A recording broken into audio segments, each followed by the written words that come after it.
Hello, you fabulous firsties. It's Mrs. Cashman here with you again, reading Magic Treehouse number 1, Dinosaurs Before Dark. Now, when we last left off in chapter 4, I gave you a little challenge to know what dinosaur this was. So if you said Triceratops, you got it. So great thinking.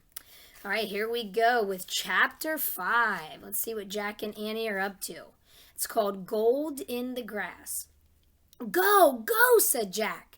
He threw his notebook into his pack. He pushed Annie toward the rope ladder. Bye, Henry, she said. Go, said Jack. He gave Annie another push. Quit it, she said. But she started up the ladder. Jack scrambled after her. Jack and Annie tumbled into the treehouse. They were panting as they looked out the window at the dinosaur. It was standing on the hilltop eating flowers off a tree. Oh, man, whispered Jack. We are in a time long ago. The dinosaur looked like a huge rhinoceros with 3 horns instead of 1.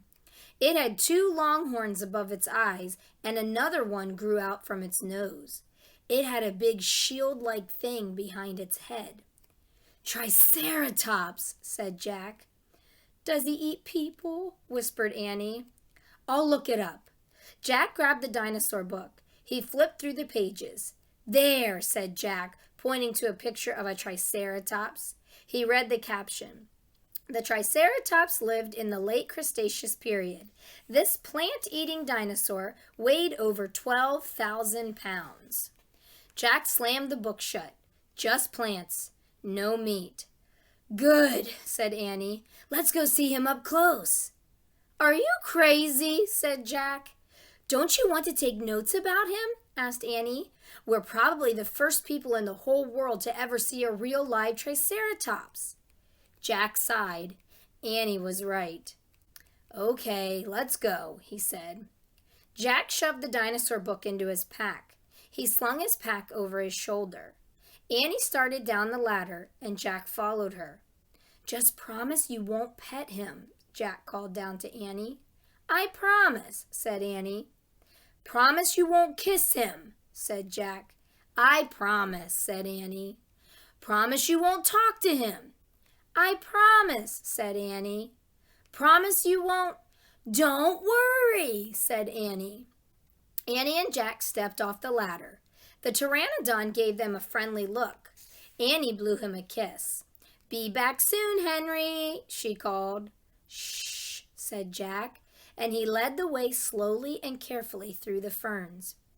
When Jack and Annie reached the bottom of the hill, they knelt behind a bush. Annie started to speak, but Jack quickly put his finger to his lips. Then he and Annie peeked out at the Triceratops. The dinosaur was bigger than a truck. He was eating the flowers off a magnolia tree. Jack slipped his notebook out of his pack. He wrote, Eats flowers. Annie nudged him. Jack ignored her. He studied the Triceratops again. He wrote, Eats slowly. Annie nudged him harder. Jack looked at her.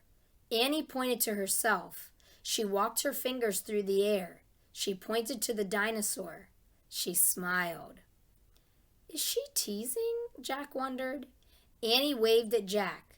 Jack started to grab her. She laughed and jumped away. She fell into the grass in full view of the Triceratops. Get back, whispered Jack. Too late. The big dinosaur had spotted Annie. He gazed down at her from the hilltop. Half of a magnolia flower was sticking out of his mouth. Oops, said Annie. Get back, Jack said again. He looks nice, Jack, Annie said. Nice? Watch out for his horns, Annie, said Jack. The Triceratops gazed calmly down at Annie. Then he turned and loped down the side of the hill.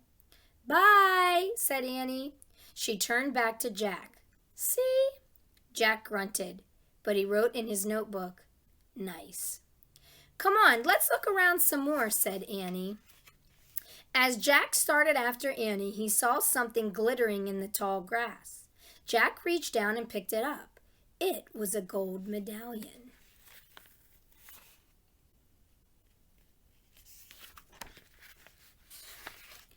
A letter was engraved on the medallion, a fancy M.